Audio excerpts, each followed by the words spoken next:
ಯಜಮಾನನು, ಸರ್ವವನ್ನು ಆಳುವವನು, ಕಾಯುವವನು ಆಗಿರುವಂತ ನಜರೇತಿನ ಯೇಸು ಕ್ರಿಸ್ತನ ನಾಮದಲ್ಲಿ ನಿಮ್ಮೆಲ್ಲರಿಗೆ ಶಾಲೋಮ್. ಪ್ರೀತಿ ದೇವಚಂದ್ರೇ, ನಿಮ್ಮೆಲ್ಲರನ್ನು ಇನ್ನೊಂದು ಭಾನುವಾರ ದೇವರ ಪರಿಶುದ್ಧ, ದೇವರ ಜೀವವುಳ್ಳ ಮಾತುಗಳನ್ನು ಕೇಳುವುದಕ್ಕೆ ಸ್ವಾಗತ ಬಯಸುವನಾಗಿದ್ದೇನೆ. ನಾನು ದೃಢವಾಗಿ ನಂಬುತ್ತೇನೆ, ನೀವೆಲ್ಲರೂ ದೇವರ ಕೃಪೆಯಿಂದ ಚೆನ್ನಾಗಿದ್ದೀರಾ ಎಂಬುದಾಗಿ ನಾವು ನಿಮಗೋಸ್ಕರ ಪ್ರಾರ್ಥನೆ ಮಾಡುತ್ತೇವೆ. ದೇವರು ನಿಮ್ಮೆಲ್ಲರನ್ನು ಸಕಲ ವಿಷಯಗಳಲ್ಲಿ ಆಶೀರ್ವಾದ ಮಾಡಲಿ.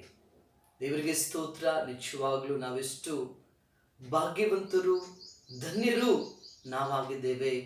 ಪ್ರತಿದಿನ ದೇವರ ವಾಕ್ಯ, ಪರಿಶುದ್ಧವಾದ ಒಂದು ಮಾತುಗಳನ್ನು, ಜೀವಳ ಮಾತುಗಳನ್ನು ಓದಿ ಧ್ಯಾನಿಸಿದ ಎಷ್ಟೋ ಭಾಗ್ಯ ಅಲ್ವಾ?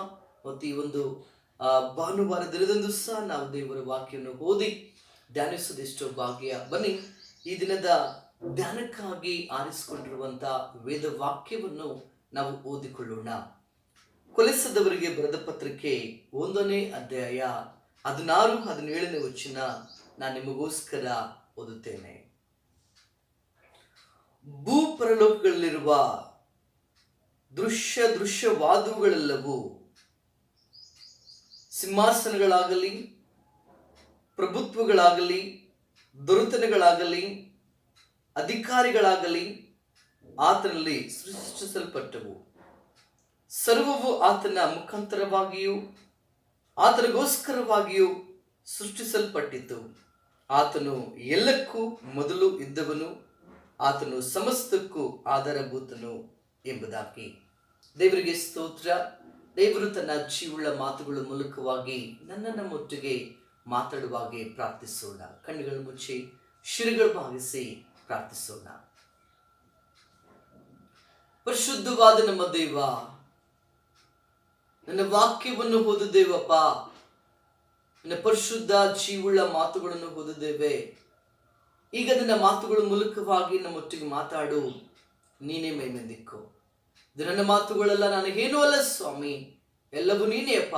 ನೀನು ಮಾತನಾಡು. ನಜರೇತಿನ ಯೇಸು ಕ್ರಿಸ್ತನ ಒಂದೇ ನಾಮದಲ್ಲಿ ಈ ಪ್ರಾರ್ಥನೆ ಬೇಡುವುದಿದ್ದೇವೆ, ಪರಲೋಕದ ತಂದೆಯೇ, ಆಮೆನ್. ದೇವರ ಪರಿಶುದ್ಧ ನಾಮಕ್ಕೆ ಸ್ತೋತ್ರ. ಆತನ ಕೃಪೆಯಿಂದ ಇನ್ನೊಂದು ಸುವರ್ಣ ಅವಕಾಶವನ್ನು ನನ್ನ ಜೀವಿತದಲ್ಲಿ ಕೊಟ್ಟಿದ್ದಾನೆ.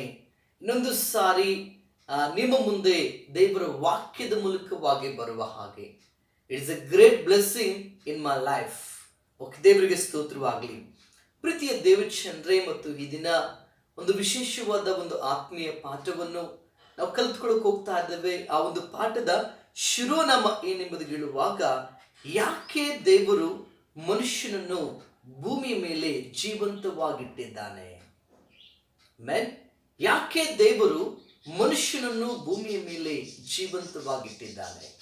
ಪ್ರೀತಿಯ ದೇವಚಂದ್ರೇ, ಅನೇಕ ಸಾರಿ ನಾವು ಆಲೋಚನೆ ಮಾಡುತ್ತೇವೆ, ನಾನು ಯಾಕೆ ಭೂಮಿ ಮೇಲೆ ಇದ್ದೇನೆ, ಯಾರಿಟ್ಟಿದ್ದಾರೆ ಎಂಬುದಾಗಿ. ಮೊದಲದಾಗಿ ನಿನ್ನನ್ನು ನನ್ನನ್ನು ಇಟ್ಟಂತ ಜೀವಂತವಾಗಿಟ್ಟಂತ ಯಾರು ಎಂಬುದು ಹೇಳುವಾಗ ನಾನು ಪ್ರಕಟಿಸುವಂತ ಯೇಸು ಕ್ರಿಸ್ತನೇ. ಕೀರ್ತನೆ 94:17 ವಚನ ಸ್ಪಷ್ಟವಾಗಿ ಹೇಳುವಂತಾಗಿದೆ.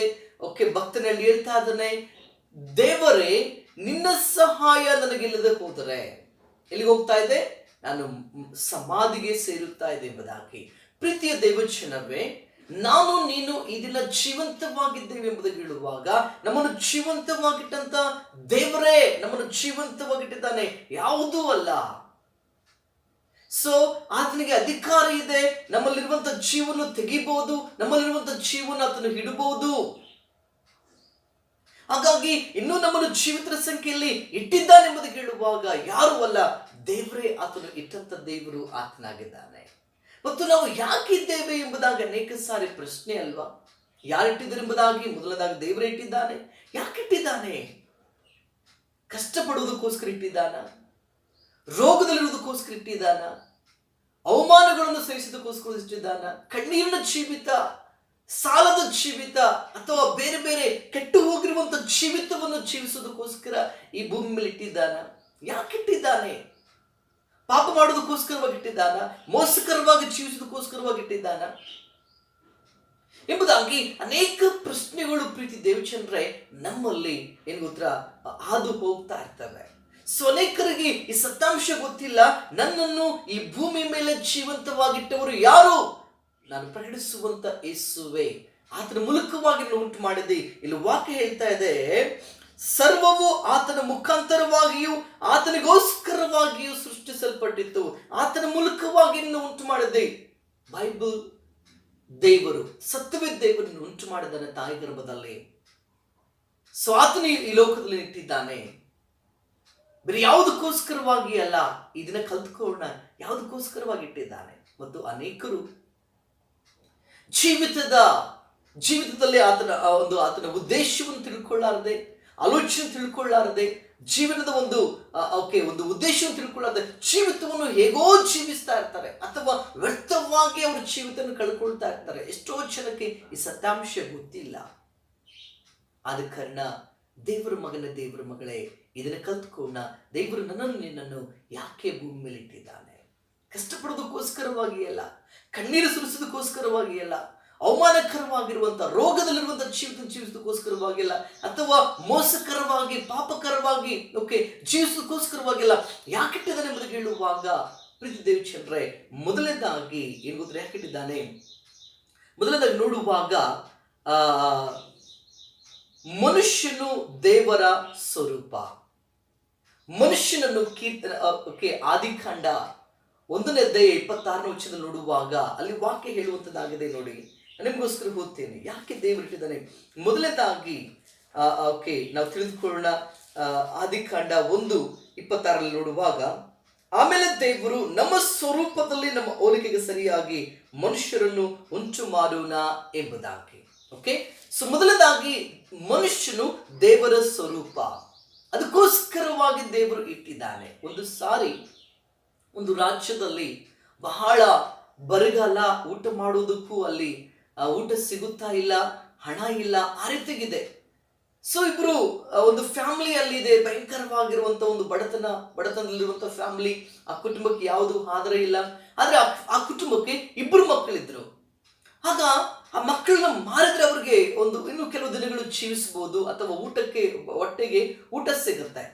ಆಗ ಗಂಡ ಹೆಂಡತಿ ಮಾತಾಡ್ಕೊಂಡ್ರು, ನೋಡಮ್ಮ, ನಮ್ಗೆ 2 ಮಕ್ಕಳಿದಾರಲ್ವಾ, ನಾವು ಮುಂದೆ ಜೀವನ ಮಾಡ್ಬೇಕಲ್ವಾ, ಹಾಗಾಗಿ ಒಬ್ರು ಯಾರಾದ್ರೂ ಮಾರ್ಬಿಟ್ಟು, ನಮ್ಗೆ 2 ಮಕ್ಕಳಿದ್ದಾರೆ, ಚಿಕ್ಕವನಿದ್ದಾನೆ, ದೊಡ್ಡವನಿದ್ದಾನೆ, ಯಾರಾದ್ರೂ ಮಾರ್ಬಿಟ್ಟು ನಾವು ಮತ್ತೆ ಜೀವನ ಮಾಡೋಣ ನಮ್ಮ ಹೊಟ್ಟೆಪಾಡಿಗೋಸ್ಕರ ಎಂಬುದಾಗಿ ಹೇಳುವಾಗ, ಆಗ ಹಂಗಾದ್ರೆ ದೊಡ್ಡವನು ಮಾರಿಬಿಡೋಣ ಎಂಬುದಾಗಿ ಹೆಂಡತಿ ಹೇಳಿದ್ಲು. ಆಗ ಹೆಂಡತಿ ಹೇಳುವಾಗ ಗಂಡ ಹೇಳ್ತಾನೆ, ಇಲ್ಲ, ಅವನು ನನ್ನ ಹೋಲಿಕೆಗೆ ಸರಿಯಾಗಿದ್ದಾನೆ, ನಂತರನಿದ್ದಾನೆ, ಅವನು ಮಾರುವುದಿಲ್ಲ, ನಾನು ಅವನು ಇರಬೇಕು, ನನಗೆ ಅವನು ಬೇಕು ಎಂಬುದಾಗಿ ಹೇಳ್ದ. ಅದೇ ರೀತಿಯಾಗಿ ಗಂಡ ಹೇಳ್ದ, ಚಿಕ್ಕವನು ಮಾರಿಬಿಡೋಣ. ಹೆಂಡತಿ ಹೇಳಿದ್ರು, ಇಲ್ಲ, ಅದಂತೂ ಆಗೋದಿಲ್ಲ, ಅವನು ನಂತರನೇ ಹುಟ್ಟಿದ್ದಾನ, ಅವನಿಗೆ ನಂತರನೇ ಕಣ್ಣುಗಳಿದೆ, ಅವನ ನಂತರನೇ ಫೇಸ್ ಕಟ್ ಇದೆ, ನಂತರನೇ ಕಲರ್ ಇದೆ, ಹಾಗಾಗಿ ಅವನು ಸಹ ನಾನು ಮಾರುವುದಿಲ್ಲ, ಅವನು ನನಗೆ ಬೇಕು ಎಂಬುದಾಗಿ ಹೇಳಿದ. ಅದೇ ರೀತಿಗೆ ಪ್ರೀತಿ ದೇವಚಂದ್ರೆ, ಯಾಕೆ ದೇವರು ನಿನ್ನನ್ನು ಭೂಲೋಕದಲ್ಲಿ ಇಟ್ಟಿದ್ದಾನೆ ಅಂತ ಹೇಳುವಾಗ, ದೇವರು ನಿನ್ನನ್ನು ತನ್ನ ಸ್ವರೂಪದಲ್ಲಿ ಉಂಟು ಮಾಡಿದ್ದಾನೆ, ಅದಕ್ಕೋಸ್ಕರವಾಗಿ ಇಟ್ಟಿದ್ದಾನೆ. ಒಂದನೇ ಸತ್ಯಾಂಶ. ನಾನು ಬೇಗನೆ ಹೋಗೋದಕ್ಕೆ ಇಷ್ಟಪಡ್ತೇನೆ. ಎರಡನೇದಾಗಿ ನೋಡುವಾಗ ದೇವರು ಯಾಕೆ ಇಟ್ಟಿದ್ದಾನೆ ಅಂತ ಹೇಳುವಾಗ, ದೇವರನ್ನು ಆರಾಧಿಸುವುದಕ್ಕೋಸ್ಕರ ಇಟ್ಟಿದ್ದಾನೆ. ನಾವು ಕೀರ್ತನೆ 150 6ನೇ ವಚನ ಕೊನೆಯ ಭಾಗ ನಾವು ನೋಡುವಾಗ ಪ್ರೀತಿ ದೇವಚಂದ್ರೆ, ನೋಡುವಾಗ ವಾಕ್ಯ 6ನೇ ವಚನ, ಶ್ವಾಸವಿರುವುದೆಲ್ಲವೂ ಯೆಹೋವನನ್ನು ಸ್ತುತಿಸಲಿ, ಯಾಕೋವಿಗೆ ಸ್ತೋತ್ರ. ಎರಡನೇದಾಗಿ ಯಾಕೆ ಅಂತ ಹೇಳುವಾಗ, ದೇವರನ್ನು ಆರಾಧಿಸುವುದಕ್ಕೆ, ದೇವರನ್ನು ಸ್ತುತಿ ಮಾಡುವುದಕ್ಕೆ, ದೇವರನ್ನು ಮೈಪಡಿಸುವುದಕ್ಕೆ, ದೇವರನ್ನು ಸಂತೋಷಪಡಿಸುವುದಕ್ಕೆ ದೇವರು ನಿನ್ನನ್ನು ಈ ಭೂಮಿ ಮೇಲೆ ಇಟ್ಟಿದ್ದಾನೆ. ಬೇರೆ ಯಾವುದಕ್ಕೋಸ್ಕರವಾಗಿಲ್ಲ. ಈ ಸತ್ಯಾಂಶ ಇದನ್ನ ತಿಳಿದುಕೋ. ಆಮೆನ್. ಈ ಸತ್ಯಾಂಶ ಇದನ್ನು ತಿಳಿದುಕೋ ಎಂಬುದಾಗಿ ಹೇಳೋದಕ್ಕೆ ಇಷ್ಟಪಡುತ್ತೇನೆ. ಸೊ ಎರಡನೇದಾಗಿ ದೇವರನ್ನು ಆರಾಧಿಸೋದಕ್ಕೋಸ್ಕರ ಇಟ್ಟಿದ್ದಾನೆ. ಮೂರನೇದಾಗಿ ನೋಡುವಾಗ ದೇವರ ಸೇವೆಗಾಗಿ ನಮ್ಮನ್ನಿಟ್ಟಿದ್ದಾನೆ. ಮೂರನೇದಾಗಿ ರೋಮಪುರದ ಬರೆದ ಪತ್ರಿಕೆ ನಾನು ನಿಮಗೋಸ್ಕರ ಓದ್ತೇನೆ. 1ನೇ ಅಧ್ಯಾಯದಲ್ಲಿ ನೋಡುವಾಗ ಅಲ್ಲಿ ಕೆಲವು ವಚನಗಳು ಈ ರೀತಿಗೆ ಬರೆಯಲ್ಪಟ್ಟಿದೆ. ರೋಮ ಒಂದು 14-15 ವಚನದಲ್ಲಿ ಈ ರೀತಿ ನೋಡಿ. 1:14-15 ಗ್ರೀಕರಿಗೂ ಇತರ ಜನಗಳಿಗೂ ಜ್ಞಾನಿಗಳಿಗೂ ಮೂಢರಿಗೂ ತೀರಿಸಬೇಕಾದ ಒಂದು ಋಣ ನನ್ನ ಮೇಲೆ ಇದೆ. ಹೀಗಿರುವುದರಿಂದ ರೋಮಾಪುರದಲ್ಲಿರುವ ನಿಮಗೆ ಸಹ ಸುವಾರ್ತೆಯನ್ನು ಸಾರುವುದಕ್ಕೆ ನಾನಂತೂ ಸಿದ್ಧವಾಗಿದ್ದೇನೆ ಎಂಬುದಾಗಿ. ಸೊ ಮೂರನೇದಾಗಿ ಪ್ರೀತಿ ದೇವ ಜನರೇ, ಆತನ ಸೇವೆಗೋಸ್ಕರವಾಗಿ ನಮ್ಮನ್ನಿಟ್ಟಿದ್ದಾನೆ, ಅಥವಾ ಆತನ ಸುವಾರ್ತೆ ಸಾರುವುದಕ್ಕೋಸ್ಕರವಾಗಿ ನಮ್ಮನ್ನಿಟ್ಟಿದ್ದಾನೆ. ಆತನ ಪ್ರೀತಿಯನ್ನು ಬೇರೆಯವರಿಗೆ ಸಾರುವುದಕ್ಕೋಸ್ಕರವಾಗಿ, ಸ್ವರ್ಗದ ಮಾರ್ಗವನ್ನು ಬೇರೆಯವರಿಗೆ ಸಾರುವುದಕ್ಕೋಸ್ಕರವಾಗಿ ದೇವರಿಟ್ಟಿದ್ದಾನೆ ಎಂಬುದಾಗಿ ಹೇಳೋದಕ್ಕೆ ಇಷ್ಟಪಡ್ತೇನೆ. ಮೂರನೇದಾಗಿ. ನಾಲ್ಕನೇದಾಗಿ ಏನೆಂಬುದಾಗಿ ಹೇಳುವಾಗ, ಸೊ ದೇವರಿಗೆ ಸ್ತೋತ್ರ, ದೇವರ ಆಲೋಚನೆ ನಮ್ಮಲ್ಲಿ ನೆರವೇರಿಸುವುದಕ್ಕೋಸ್ಕರವಾಗಿ ಇಟ್ಟಿದ್ದಾನೆ. ಓಕೆ, ದೇವರಿಗೆ ಸೊ ನಾವು ಯೆರೆಮೀಯನ ಪ್ರವಾದನೆ ಗ್ರಂಥ 29ನೇ ಅಧ್ಯಾಯ 11ನೇ ವಚನ ನೋಡುವಾಗ ಅಲ್ಲಿ ವಾಕ್ಯ ಸ್ಪಷ್ಟವಾಗಿ ಹೇಳ್ತಾ ಇದೆ. ಇಲ್ಲಿ ಹೇಳುವಾಗ, ಇವರಿಗೆ ಗತಿಯಾಗಲಿ ನಿರೀಕ್ಷೆ ಇರಲಿ ಎಂದು ನಾನು ನಿಮ್ಮ ವಿಷಯವಾಗಿ ಮಾಡಿಕೊಳ್ಳುತ್ತಿರುವ ಆಲೋಚನೆಗಳು ನಾನೇ ಬಲ್ಲೆನು, ಅವು ಅಹಿತವಾದ ಆಲೋಚನೆಗಳಲ್ಲ, ಹಿತವಾದ ಆಲೋಚನೆಗಳೇ. ದೇವರು ಪ್ರೀತಿ ದೇವಚಂದ್ರೆ ನನಗೋಸ್ಕರ ನಿನಗೋಸ್ಕರ ಉನ್ನತವಾದ ಶ್ರೇಷ್ಠವಾದ ಒಳ್ಳೆಯ ಆಲೋಚನೆ ಇಟ್ಕೊಂಡಿದ್ದಾನೆ. ಅದನ್ನು ನೆರವೇರಿಸುವುದಕ್ಕೋಸ್ಕರ ಈ ಭೂಮಿ ಮೇಲೆ ಇಟ್ಟಿದ್ದಾನೆ. ಖಂಡಿತವಾಗಲೂ ಆತ ನಿನಗೋಸ್ಕರ ನನಗೋಸ್ಕರ ಇಟ್ಕೊಂಡಿರುವಂತ ಒಳ್ಳೆ ಆಲೋಚನೆಗಳನ್ನು ಖಂಡಿತವಾಗ್ಲೂ ನೆರವೇರಿಸುವ ಆತನಾಗಿದ್ದಾನೆ. ಇದಕ್ಕೋಸ್ಕರವಾಗಿ ದೇವರಿಟ್ಟಿದ್ದಾನೆ, ಬೇರೆ ಯಾವುದಕ್ಕೋಸ್ಕರವಾಗಿ ಅಲ್ಲ. ಈ 4 ಅಂಶಗಳನ್ನು ಕಲ್ತ್ಕೊಳ್ತೀಯ, ಈ ದಿನ ಜ್ಞಾಪಕ ಮಾಡ್ಕೊಳ್ತೀಯ. ನಾನು ಇದ್ರ ಬಗ್ಗೆ ಮತ್ತೆ 10 ಗಂಟೆಗೆ ನಾವು ಫೇಸ್ಬುಕ್ ಅಲ್ಲಿ ಲೈವ್ ಆಗಿ ಬರ್ತೇನೆ. ಅಲ್ಲಿ ನಾನು ಸ್ಪಷ್ಟವಾಗಿ ವಿವರಣೆ ಮಾಡೋದಕ್ಕೆ ಇಷ್ಟಪಡ್ತೇನೆ. ಈಗ ಸಮಯ ಇಲ್ಲದ ಕಾರಣ ಇದನ್ನ ಅಪ್ಲೋಡ್ ಮಾಡಬೇಕು, ಸ್ವಲ್ಪ ಕಷ್ಟ ಆಗುತ್ತೆ, ಲೇಟ್ ಆದ್ರೆ ಜಾಸ್ತಿ ಮಾಡೋದು, ಅದಕ್ಕೋಸ್ಕರ ಬೇಗನೆ ಮುಗಿಸ್ಲಿಕ್ಕಿದ್ದೇನೆ. ಪ್ರೀತಿ ದೇವಚಂದ್ರ, ಇದನ್ನ ಕಲ್ತ್ಕೋ. ಯಾಕೆ ದೇವರಿಟ್ಟಿದ್ದಾನೆ? ಯಾರು ಇಟ್ಟದ್ದು? ದೇವರೇ. ಯಾಕೆ ಇಟ್ಟಿದ್ದಾನೆ? ಈ 4 ಉದ್ದೇಶಗಳಿಗಾಗಿ, ಆಲೋಚನೆಗಳು. ಮೊದಲನೇದಾಗಿ ಆತನ ಸ್ವರೂಪದಲ್ಲಿ ಉಂಟು ಮಾಡಿದರೆ ಅದಕ್ಕೋಸ್ಕರ ಇಟ್ಟಿದ್ದಾನೆ. ಆತನ ಆರಾಧನೆಗೋಸ್ಕರ ಇಟ್ಟಿದ್ದಾನೆ, ಆತನ ಸೇವೆಗೋಸ್ಕರ ಇಟ್ಟಿದ್ದಾನೆ, ಆತನ ಆಲೋಚನೆ ನಿನ್ನಲ್ಲಿ ನೆರವೇರಿಸುವುದಕ್ಕೋಸ್ಕರ ಇಟ್ಟಿದ್ದಾನೆ. ಈ 4 ಉದ್ದೇಶಗಳಿಗೋಸ್ಕರವಾಗಿ, ಆಲೋಚನೆಗಳಿಗೋಸ್ಕರವಾಗಿ ನನ್ನನ್ನು ನಿನ್ನನ್ನು ದೇವರು ಇಟ್ಟಿದ್ದಾನೆ, ಬೇರೆ ಯಾವುದಕ್ಕೋಸ್ಕರವಾಗಿ ಇಲ್ಲ. ಇದನ್ನ ಅರ್ಥ ಮಾಡಿಕೋ. ದೇವರ ಮಹಿಮೆಗೋಸ್ಕರ ದಿನ ಜೀವಿಸ್ತೀಯಾ? ಹೌದು ಅನ್ನುವಂಥವ್ರು ನನ್ನ ಜೊತೆ ಪ್ರೇರ್ ಮಾಡ್ತೀರಾ? ಕಣ್ಣುಗಳು ಮುಚ್ಚಿ ಪ್ರಾರ್ಥನೆ ಮಾಡೋಣ.